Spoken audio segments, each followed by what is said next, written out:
안녕하세요. 황녀의 싸다가 토크 시간입니다. 네, 오늘의 황녀 사연은요. 돈 걱정 없이 살던 여자와 가난한 집안의 남자가 만나 상견례까지 갔지만 결국 모든 것이 파토가 되어버린다는 내용의 사연입니다. 사연 읽기 전에 구독과 좋아요, 많은 공유 부탁드릴게요. 전 어려서부터 돈 걱정이라는 것을 해본 적이 없습니다.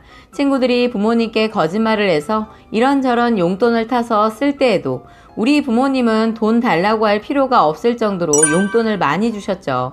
제가 그저 외동딸이어서 그렇다고 생각했고 우리 가족은 방학 때마다 해외로 놀러 다녔죠. 고등학교 때 이모가 갑자기 돌아가셨는데 우리 이모는 술만 마시면 폭행하는 이모부 밑에서 언니 오빠가 시집 장가갈 때까지만 버티고 이혼하겠다고 말하면서 사시던 분이었는데 정말 갑자기 돌아가셨습니다. 엄마는 언니의 죽음에 큰 충격을 받아 제가 고등학교 때 갑자기 저를 안방으로 불러 중요한 서류가 어디 있으며 보험 서류, 통장 및 모든 것을 저에게 알려주셨어요. 해외여행을 자주 가는 나를 부러워하는 친구들 덕분에 우리 집이 부자라는 사실은 알고 있었어요. 그런데 제가 생각했던 것보다 우리 집은 더 부자였고 돈이 많다는 사실에 좀 충격을 받았네요. 그러던 제가 첫 직장을 얻었는데 사실 저는 대학교 때 취업에 대한 고민을 해본 적이 없었어요. 아빠의 회사에 취직하는 걸 떠나서 아예 취직이라는 것을 생각해 본 적이 없었습니다. 그러다 아빠가 너 도대체 어디에 취직을 하려고 이런 성적표를 가져왔냐고 화를 내시는 바람에 나도 취직을 해야 하나 라고 생각했어요. 대학교 시절 지금 생각하면 너무 철이 없었던 것 같아요. 제가 대기업에 원서를 넣지도 않았는데 왠지 두려운 마음이 들었고 입사를 해서도 잘 할 수 있을까? 라는 생각도 했습니다. 또 원서를 넣지 않는 이유는 집에서도 멀었기 때문이었고 그래서 집에서 30분 거리에 있는 한 회사에 취직을 했어요. 제가 거기서 한 남자를 만났고 첫눈에 반했죠. 제가 그때 25살이었고 그 남자는 30대였습니다. 제가 진짜 그 남자를 열심히 따라다녔는데 지금 생각하면 정말 지극정성으로 열과성을 다해 따라다닌 것 같았어요. 양천구에 사는 것밖에 몰랐는데 술을 먹고 양천구청 앞에 가서 전화를 해 나오라고 생떼를 쓰기도 했어요. 새벽에 나온 남자가 제게 정색을 하고 화를 내며 직장생활 안 해봤냐고 선배에게 이렇게 하는 사람이 어디 있냐고 뭐라고 하는데도 엉엉 울면서 너무너무 좋아한다고 말했어요. 나같이 예쁘고 날씬한 여자를 어떻게 안 좋아할 수가 있냐며 심지어 게이냐고까지 물어봤는데 그때 콧물 눈물 질질 흘려가며 말했던 것 같아요. 제가 양천구청 앞에서 전화해 나오라고 고집을 피울 때 사실 이미 술이 어느 정도 깬 상태였죠. 다음날 물론 기억도 생생했고 그런데 다음날 기억 안 나는 척 했어요. 그 뒤로도 몇 번이나 그 남자를 귀찮게 했었고 제가 25살 나이에 손편지를 써봤고 구구절절 제 마음을 이야기하면서 울어도 받고 술 취해 그 남자의 구두에 토를 한 적도 있었어요.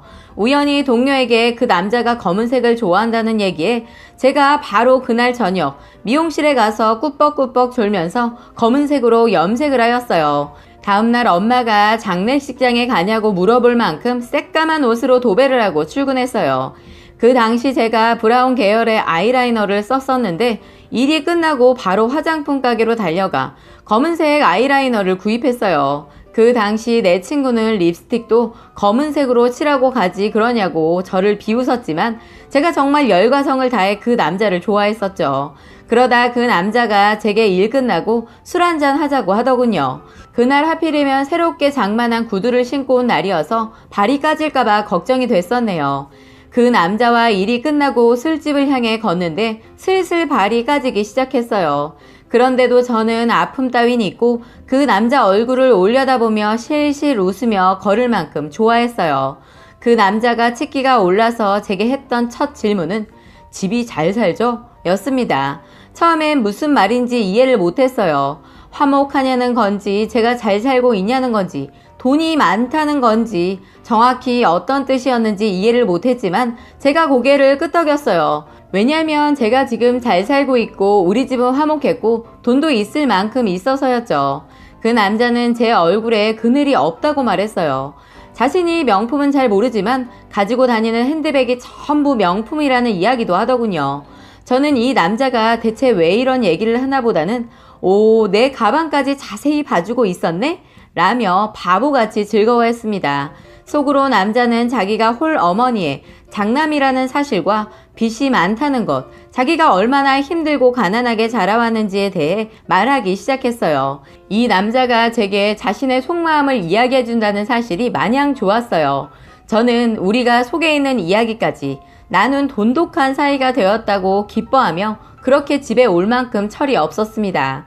그러다 결국은 그 남자가 제게 마음을 열었어요. 제가 그 남자가 자신이 가난하고 제가 잘 사는 집의 외동딸이라 우리 사이를 망설였던 것 같아요.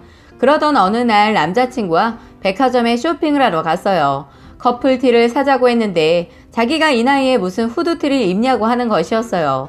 그럼 비슷한 느낌의 커플 오피스룩을 입자고 했고 제가 사주겠다고 했는데 갑자기 남자 표정이 어두워졌어요. 그러면서 하는 말이 너는 잘 모르겠지만 이런 데서 정장 사는 게 그것도 2벌이나 너무 사치야 라고 하더군요. 저는 내가 내 돈을 쓰면서 왜 그 남자를 설득해야 하는지 알 수가 없었지만 인생 첫 커플룩을 한다는 사실에 들떠 열심히 설득했어요. 그때부터였던 것 같아요. 제가 무언가를 하자고 할 때마다 그 남자는 너는 잘 모르겠지만 너는 고생을 해본 적이 없어서 나는 이런 걸 살 때도 벌벌 떠는데 너는 아무렇지 않게 사니까 이게 너와 나의 차이야.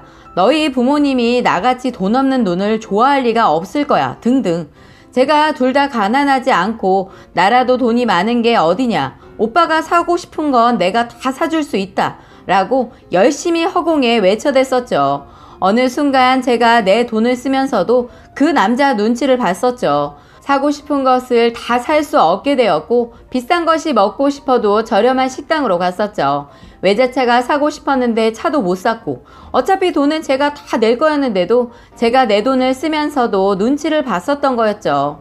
스테이크에 와인 한잔 하고 싶은 날 가자고 해도 그 남자는 우리의 갭 차이를 느낄 것이고 그럼 나와 만나는 게 힘들어질 테니 항상 그 남자가 좋아하는 질긴 고기가 나오는 삼겹살 집에 갔었죠.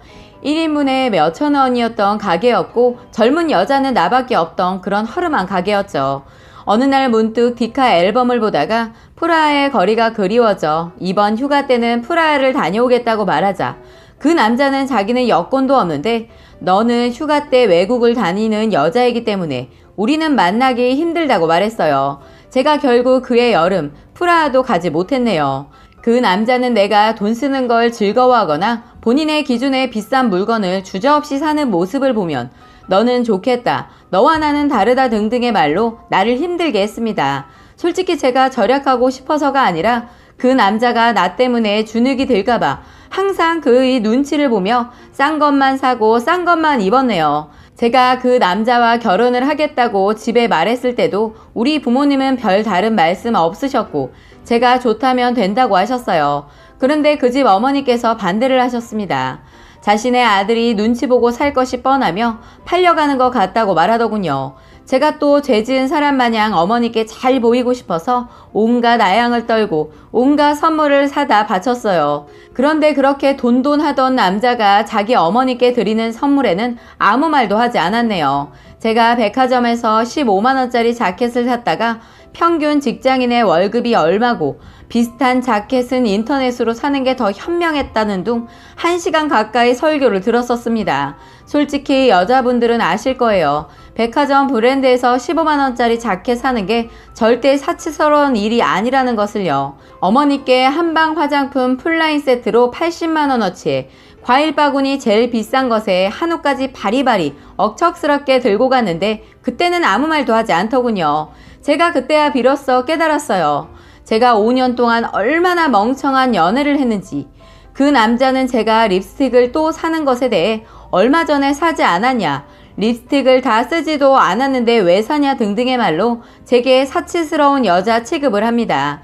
그 남자의 지갑이 너덜너덜한 것이 안타까워 엄마에게 부탁해 면세점에서 명품 지갑을 받아 선물해 주었더니 면세는 많이 저렴한가? 외국을 가본 적이 없어서 라는 말을 하고 그 지갑을 열심히 들고 다니더군요. 그 후로 여러 사건이 있었고 이 남자와 헤어졌어요. 사실 탓을 하자면 헤어진 것은 오빠 어머니 때문입니다. 결혼을 해도 난 너희랑 같이 살 거야. 이만큼 훌륭하게 아들을 키워놨으니 이제 며느리 덕 좀 보고 호강도 하자. 너희 친정은 잘 사니 큰 아파트도 해주겠지? 난 젊어서 너무 고생을 해서 늙어서는 아들 며느리 덕 좀 보며 같이 살고 싶다. 저희 아버지께서 정말 열심히 노력하시고 직원들 생각도 많이 하시고 바쁘게 살아오시며 얻은 것들을 그저 운이 좋았다 라고 치부하시는 것도 싫었어요. 그리고 헤어지게 된 결정타는 저희 엄마는 시술이며 성형을 하지도 않고 피부 관리를 받고 계신 것 뿐입니다. 그러나 사돈댁은 집에 돈이 많으니 얼굴에 뭘 그렇게 쳐 넣었는지 자연스럽게 나이 들어 보이지도 않고 아직도 얼굴이 그렇게 팽팽하신지 늙은이는 늙은이처럼 보여야지 자꾸 그렇게 얼굴에 뭘 하면 죽어서도 썩지 않는다는데 라는 말이었어요. 저희 엄마 50대세요. 엄마는 황당한 듯 웃고 계시고 아버지께서 표정이 굳어지셨어요. 그런데 어머니는 계속 여기는 엄청 비싸 보이는데 왜 이런 곳에서 상견례를 하자고 하셨는지 모르겠네. 아유, 이거 기죽어서 무슨 얘기라도 하겠나? 하며 다 들리게 계속 중얼중얼 거리시더군요.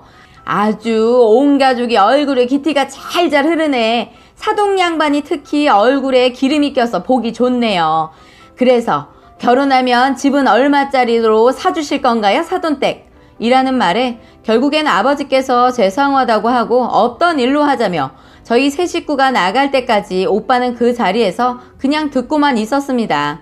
그 후로 이 남자와 헤어지고 제가 2번 다시는 가난한 남자와 연애하지 않을 것이다.